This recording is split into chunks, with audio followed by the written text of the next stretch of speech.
Two men journey to the bars and restaurants of Scandinavia to find amazing beers, always with the same question. Hey, what's on tap?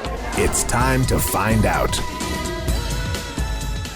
What's on Tap podcast? Time to drink beers, because you know what that means.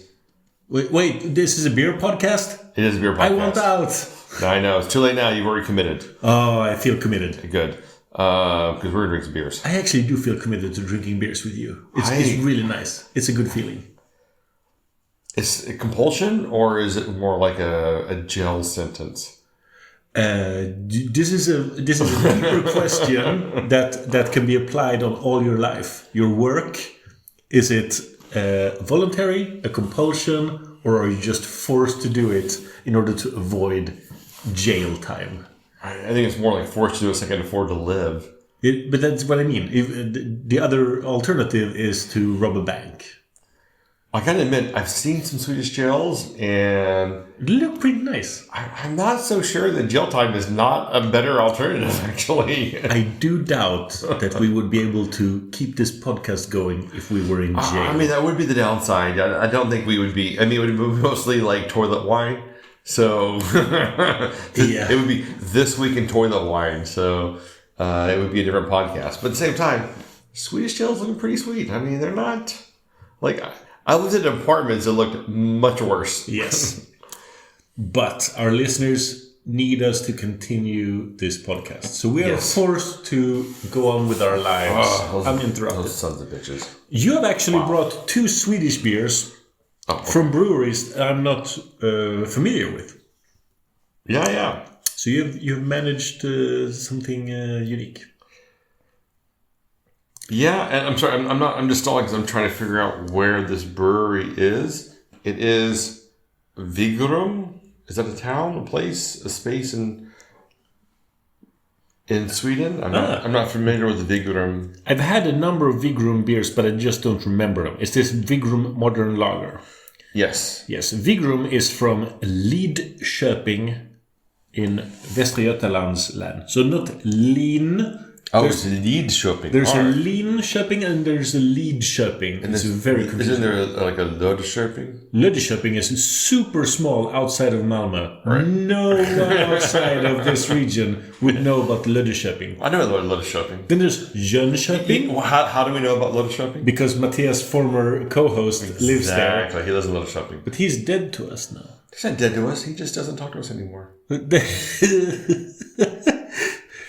All right, so Vigrum Brewery from Lidköping has made Modern Lager, a 6%. They actually call it an India Pale Lager on Untapped. That might be true. It's probably pretty hoppy. I mean, they give no descriptors on the bottle outside of the fact that you don't need descriptors. Well, except that I really like their label art. Their label art, right? It's an elephant. It's a person with an elephant head, and there's some sort of bus, and there's a sun, an orange sun, and it looks kind of a nice cobbling of images into a. This is someone learning Photoshop for the first time. Exactly, and that's what I kind of like about it. Sure, it's fun. Yeah, definitely. So it's quite murky. Mm-hmm. It's yellowy, orangey. Smells a little hoppy. It also smells a little like farts. You and your farts. Everything smells like farts to you. No, but it doesn't smell. There's an unpleasant Sulfury is the way you want to describe it. Sulfur is the way you want to describe it. It smells sulfury. Yes, thank you. Not like grandma's farts. It's different. Cheers. Let's try it. Right, cheers.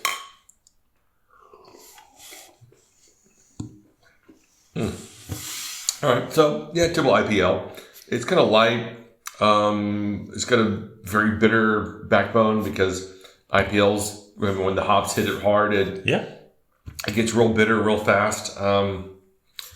But overall, quite pleasant.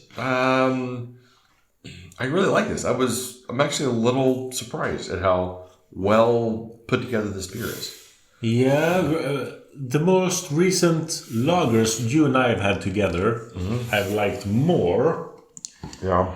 I think because of I have a difficulty pointing towards a specific off flavor. No, there's a dryness connected to the bitterness. It's the hoppiness. It's the hopping in the IPL. IPLs have that. I mean, they're dry. Yeah, but I've had India Pale Ales in the past. India Pale Lagers. Sorry, India Pale Lagers in the past that I've enjoyed more than this. So for sure. I mean, this is not a high watermark of the IPL kind of style, but I think it is true to style. I think it is what you would expect within the context of an IPL itself. Is it breaking new ground? Is it making the style like a style that you want to seek out and try more of? No, because IPLs kind of suck. it ranks it up there with black IPAs as styles that don't really, white IPAs. These are not styles that really need to exist. An overly hopped lager takes away from what makes lagers great and what makes IPAs great. They just make an IPA. Right. Just make an IPA, right? This is the problem I have with the beer itself. The fundamental style is a corrupt style to begin with. Having said that, I think this is actually pretty good, and I think it's doing what it's supposed to do, even regardless of the style and what I think of it. So I'm going to give it a 3.5.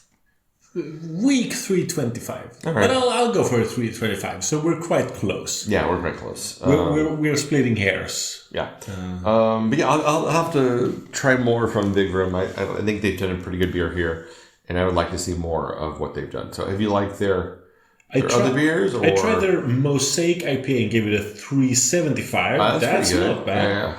Their Vintericius. Vinterilichus, okay. It's a brown ale. I gave it a 2.8. Well, I mean, 2.8 for brown ale probably. But how many beers have they released overall? Good question. Where do I see that? If you go to from that level. 17. 17, not bad. All right, so... I also tried their single Nelson IPA. Gave it a 3.8. That's even higher. Right, so, I mean, that's pretty good. We'll definitely have to keep them on the... keep them in mind going forward, because it could be a very good up-and-coming brewery that's doing some good stuff. So it seems like their IPA game is on track. Yeah. I'm trying to figure out if they've... Oh, there's a new New England IPA. They have some beers that have gotten pretty decent ratings. All right. Well, great. So looking forward to trying more from them in the future. So... hopefully, a new brewery to keep our eye on. And speaking of new breweries, our second beer is from Kosta Bryggeri. Where's Kosta? Kosta is Småland. Småland, all right. Kosta are famous for their glass work. It is true. They have the Glass Kingdom, where you may have heard of Orrefors, Kosta Boda. Yes. That's it. I think there's another one, but I think there's like 5 different places there. But Kosta Boda and Orrefors are the two biggest ones. Yes. Kosta Boda mostly dealing with decorative glass, where Orrefors is dealing with more like functional glass, where I would say like wine glasses and drinking glasses and such. Both do really great work, and huge fans. Yeah. As a matter of fact, just looking around the room, I have decorative items from both of them in the room right now. And you can definitely tell which comes from which. Nice. So this is a Modern English, is what it's called. It is a 5.8 ABV. It's called, I guess, Modern English. So that's English IPA according to Untapped. When I hear Modern English, I think bitter. I thought this was a bitter as well. But they're going for, because it looks like a bitter. It does not look like you said English IPA? Yeah. I mean, that's a bitter, man. Yeah. I don't know how they're classifying it, but this is 100%. It's very amber. Yeah, it's very amberish. It's not light or see-through in any way. It is not I don't know. No, not what I call a British IPA. All right, yeah, I thought this was an English bitter is why I bought it. So. It doesn't have as much of an aroma. It doesn't have that much of an aroma at all. Yeah, which is kind of sticking to an English bitter, honestly. I don't know, English bitters aren't super fragrant forward. So. According to style. Let's try it. Right, cheers.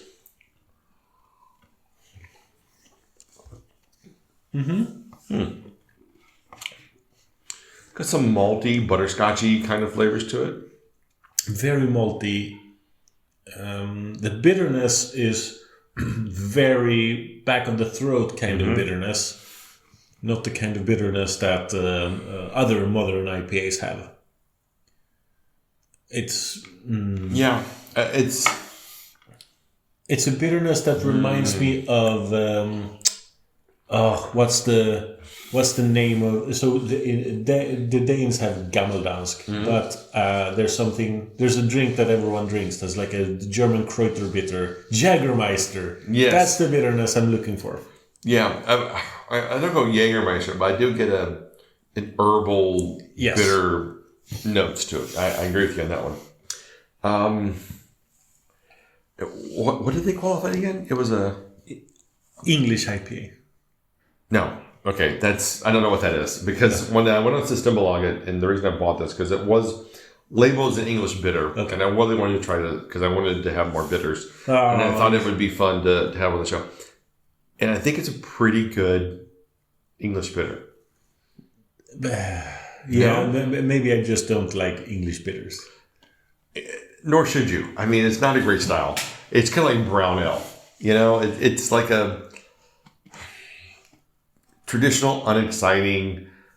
Even if you have the world's best brown ale, end of the day, it's still a brown ale. I mean, I think that's the same thing with English bitters. The world's best English bitter is still an okay English bitter. It's still a meh.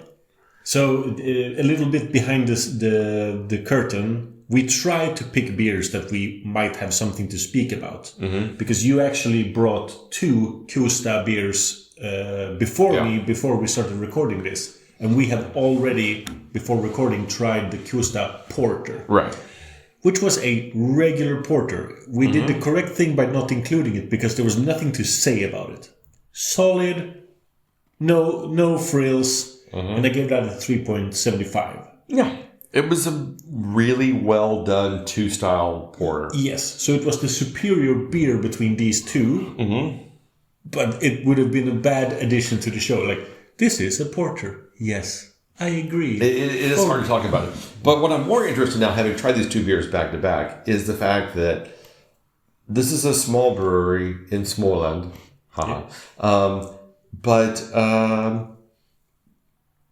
They're doing good stuff, man. I gotta say that I like the porter. You give it 3.75. I also 3.75. I thought it was really good. English bitter, again, not an exciting style. Not a style you're going to be like, this is a 5 out of 5. I don't think you could ever give like I said, the best English bitter is still an English bitter. But I think they've done a really good job here. And therefore, I'm going to give it a 3.5. For me, it's 3 at most. At 3 at most. And I completely understand that because it's not an exciting style. And it's not a style that just lends itself to exciting flavor profiles. And unless you're going to add some adjuncts to it, it's never going to be something that really wows you with flavor. But I think they've done a really solid addition here. And I think that I'm going to be on the lookout for more Kosta. So actually, 2 great finds here today, I think. Vigrum and Kosta are both ones to watch for the future. And I look forward to seeing what they're going to be doing going forward. Having that said, I keep giving English bitters 3.5. So this one is worse than the regular English bitter for me. But I will give their porter a good rating. So I agree with you. Two nice breweries. My only downside on this one for an English bitter, I would like it to be more around like a 4.3. I think the ABV is a little high. So one of the things that you want from these kinds of English bitters or traditional English styles is a lower ABV so that you can drink a lot of them and not get messed up. Like when someone says, I went down to the pub and had 3 pints, and you're kind of like, how the hell can you drink 3 pints? Well, if all of the pints are like 3.2 or 4% ABV, then of course you can drink 3 pints. What was this, 5.8, a little on the high side. I think a 4.8 would have been better, 4.5, even probably a little bit better, because you want to be able to drink a pint of this and not maybe 1 to 1.5. So that would be my only drawback on this one. I agree, but with the 4 point whatever, you would want that from cask. Yeah, that's something from cask. That's why you go and drink an English bitter. So that you can just quaff it. Yeah. I completely agree. Yes. Okay. Yeah. Well, man, this was a fun episode. Really glad we tried these breweries. I'm really glad that you seem to have taken over I used to buy the weird, strange breweries, and I had missed that both of these came out at Systembolaget, so I missed them. I do. So the two things I look for at Systembolaget are, what are the unusual styles that I don't see every day? Because everyone puts on an IPA. Yep. They all taste the same. Either they're going to be mediocre to bad, so I almost always skip those. But if a brewery's putting out IPLs or an English bitter or a mild or something else, I'm like, well, that's something to look at because it's a non-dominant style, right? And it's someone taking a chance, and I'm like, that speaks to me. Or Lichtenheiners. Oh my God, Lichtenheiners, nice. But that's something that really piques your interest because they're not. You don't have a lot of examples of them, so you can't hide a lot of stuff because you have to kind of know what you're doing, and that's what excites me. Yes. So that's why I've been picking up these recently. I agree. All right, we'll wrap it up here. Thank you guys for listening once again. You can find us online at what'sontappodcast.com, Instagram, Facebook, Spotify, YouTube, and wherever you can find podcasts, you can find us there. So until next time, keep drinking, you dum-dums.